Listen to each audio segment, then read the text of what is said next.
Fuimos a ver hace un tiempito atrás a Paula Di Rienzo, nuestra amiga médica, ella. Llevó a cabo, ahí lo ven la placa, en el Centro Cultural un taller, descubriendo herramientas para gestionar el estrés. Summer Mindfulness se llama la técnica de meditación de la presencia.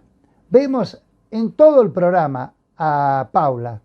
Ahora el primer blog. Bueno, muy bien, Paula. ¿Qué es el mindfulness? ¿Qué tal, Darío? Gracias por venir. Bueno, mindfulness es una práctica de contemplación de la mente, una práctica meditativa que es ancestral, que tiene muchos años, pero que se hizo muy famosa a partir de la ciencia. Por los años 80 migraron muchos monjes que vivían en la India y en el Tíbet, en particular Estados Unidos, y eso hizo que personas en América se empezaran a formar en meditación, ¿sí? Y puntualmente tuvimos la suerte de que un biólogo muy curioso que meditaba, que es Jon Kabat-Zinn, que trabaja en la Universidad de Massachusetts, decidió diseñar un programa de reducción de estrés basado en esta práctica milenaria y lo empezó a implementar desde los años 80 en pacientes veteranos de guerra con estrés postraumático, en personas con patologías oncológicas, con dolores crónicos, y se empezó a demostrar los beneficios que tenía sobre la salud, en la sensación de bienestar, en la mejor gestión del estrés, en la disminución de la tensión muscular. Algunas personas requerían menos medicación para controlar su dolor, y eso hizo un poco que se difundiera desde la ciencia.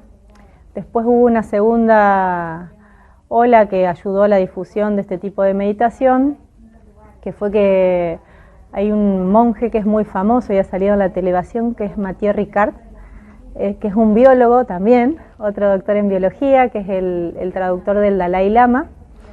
Y este monje tiene muchas horas de meditación y él, junto con el doctor Richard Davidson de la Universidad de Wisconsin de Estados Unidos, hicieron los primeros estudios en monjes que tenían más de 30.000 horas de meditación, donde demostraron qué áreas del cerebro se activaban y qué mejorías se generaban a través de la práctica de la meditación, ¿sí? Pudieron demostrar que el cerebro tenía neuroplasticidad. ¿Y esto se ensambla con la neurología, Paula? Con la neurociencia. Sí. Con la neurociencia, efectivamente.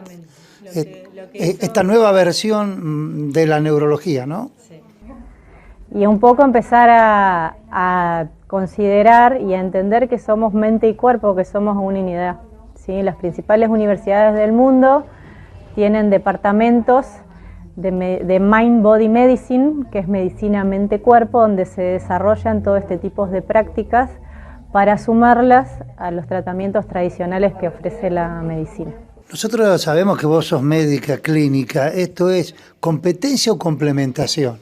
Es complementación. Todo se suma y todo se integra. De hecho, lo que me generó la inquietud de formarme en esta ciencia, además de llegar a Matthieu Ricard por casualidad y leer sus libros, fue que me daba cuenta que la ciencia tenía muchas limitaciones a la hora de ofrecer alivios.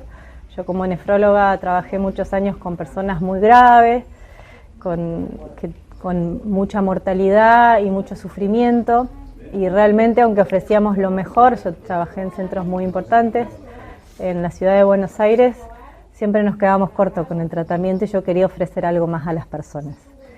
Como esto tenía base científica, bueno, despertó un poquito mi curiosidad, y algo que empezó haciendo para los otros también me empezó a generar un cambio personal. Bueno, en el próximo bloque, y en el próximo, seguimos viendo a Paula. Seguimos con Paula Di Rienzo. Ella es médica, pero además se ha especializado en una de las tantas técnicas de meditación que existen, oriental, con inclinación científica. Se llama Summer Mindfulness. Se va a reír Paula cuando vea este programa porque lo pronunciamos para el desastre. Paula. Vez pasada hicimos una nota aquí en un sanatorio donde en el área de oncología está trabajando un psico-oncólogo. Esto también vendría a ser un paso más lo que hacen ustedes para contener a las personas que tienen este tipo de patologías, que no necesariamente tienen por qué ser terminales, ¿no? Por supuesto que no. Lo terminal está acá, por allí. Por supuesto, no tiene que ver con eso, sino que la meditación lo que hace es brindarle al paciente herramientas para gestionar, ¿sí?, la aceptación del proceso de salud-enfermedad, los tratamientos, los desafíos que tienen el manejo del dolor. Se modifica muchísimo cuando uno practica la meditación, los pacientes requieren menos medicación, tienen mejor tolerancia a los tratamientos de quimioterapia, es muy valioso. De hecho, bueno, estoy armando algún proyecto en eso con una colega, pero bueno, todavía está en etapa embrionaria. Exactamente, pero bueno, ojalá lo acepten, la idea es. Paula, ¿esto tiene que ver con lo que siempre se dijo de lo famoso psicosomático? No, o sea, en realidad, hablar de psicosomático quiere decir que lo que pasa en la mente a veces se expresa en el cuerpo, ¿sí? Nosotros trabajamos mente y cuerpo desde la meditación, ¿sí? Y a veces algunas enfermedades o patologías de la mente pueden mejorar con la práctica meditativa, ¿sí? Nunca la meditación va a reemplazar un tratamiento psicoterapéutico que pueda necesitar una persona o un tratamiento psiquiátrico, pero sí está demostrado que las personas que practican, ¿sí?, por ejemplo, si sufren de depresión, mejoran, ¿sí?, su performance, requieren menos medicación a largo plazo. La meditación mindfulness es de muchísima ayuda para los pacientes con trastorno de ansiedad, ¿sí? Una vez que se hace el abordaje principal, ¿sí?, como tratamiento de fondo y a largo plazo, muchas veces se sugiere, además del tratamiento psicoterapéutico, agregar la meditación como una herramienta más para gestionar la ansiedad y el estrés. Y seguimos con nuestra amiga, la doctora médica Paula Di Rienzo, que se ha especializado en prácticas de motivación y meditación. Una de las tantas que hay es un método oriental. Todos los métodos de meditación vienen del oriente, de la India. En este caso con basamento científico, se llama Sumar Mindfulness. ¿Puede ser, Paula? Uno siempre habla de un ciclo, de una época, y en esta época estamos peor que antes. Lo que pasa es que la época tiene que ver con uno mismo. Hay gente que está mejor, hay gente que está peor, hay gente que la pasa fenomenal en las crisis, hay otra que la pasa mal, etcétera, ¿no? Entonces uno piensa que en esta época donde la gente está muy loca y necesita más de todo este tipo de la gestión del estrés, para que el estrés no lo termine a uno mandándolos a ustedes después, o sea, el otro yo tuyo, al médico. Yo tengo muchas consultas en mi práctica privada por gente que viene con síntomas relacionados al estrés o a la ansiedad y vienen a buscar una medicación puntual o un diagnóstico, y a veces les cuesta recibir que lo que están cursando es que están teniendo conciencia de que están con elevados niveles de estrés, pero bueno, eso también genera desequilibrio y a largo plazo puede generar enfermedades, por eso es tan importante abordarlo. Y como vos decís, el estilo de vida moderna, sobre todo en Occidente, la búsqueda del éxito, de los resultados, el exceso de estímulos, de las pantallas, de hacer mucho, hace que estas prácticas milenarias que antes estaban ahí como al costadito empiecen a ser herramientas necesarias para que nosotros podamos volver al equilibrio y estar más en eje y bajar los niveles de estrés. Claro, antes uno lo tomaba, por ejemplo, como un hobby, ahora ya es casi terapéutico.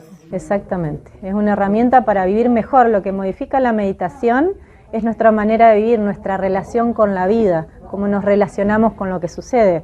Porque situaciones estresantes, de sufrimiento, de dolor, todo vamos a atravesar como parte de nuestro proceso de existir. Pero lo que nos permite meditar es modificar nuestra relación y tener una relación más saludable con todo lo que nos va sucediendo en la vida. Esa es la gran diferencia. ¿Es necesario ser adulto para llegar a esto o se puede empezar de joven? En general se recomienda a partir de los 6 años. ¿Sí? Existe el mindfulness para niños, pero con los niños se trabaja con una adaptación, en general se trabaja más sobre juegos, pero se les enseña a los niños a reconocer qué pasa en el cuerpo, a jugar con las emociones, con canciones, pero sí hay una adaptación para niños, pero en general no es antes de los 6 años. ¿Y esto podría ser una manera de disminuir el exceso de psicofármacos que hay hoy en día? Porque se toma remedio para combatir la ansiedad, para combatir la depresión, para dormir, para despertarte, ¿no? Pero eso es echar tierra sobre el pozo y uno no trabaja sobre el verdadero problema de fondo. Mismo en los niños, hay muchos niños con hiperactividad, hay mucho diagnóstico de autismo, entonces en algunas escuelas, algunas en Argentina, en algunas escuelas piloto y en Europa y en muchos lugares del mundo está incluido el mindfulness dentro del plan de estudio de los niños, se le brinda como herramienta la meditación. Terminamos con nuestra amiga Paula Di Rienzo.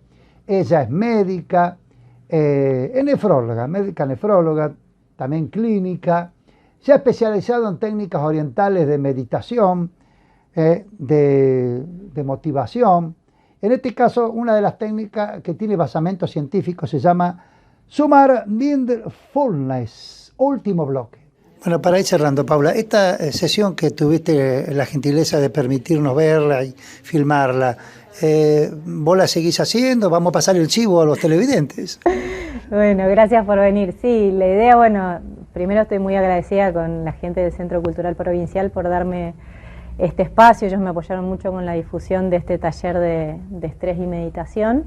La idea es, a partir del año que viene, brindar un programa, y yo actualmente estoy dando programas de reducción de estrés en la Mutual España, que queda en calle Junín y Francia, sobre Francia, en la esquina, esa casa muy bonita. Ahí estoy dando todas las semanas, así que si se ponen en contacto con la Mutual, o se pueden poner en contacto conmigo por mail o por teléfono, yo les dejo el contacto con gusto.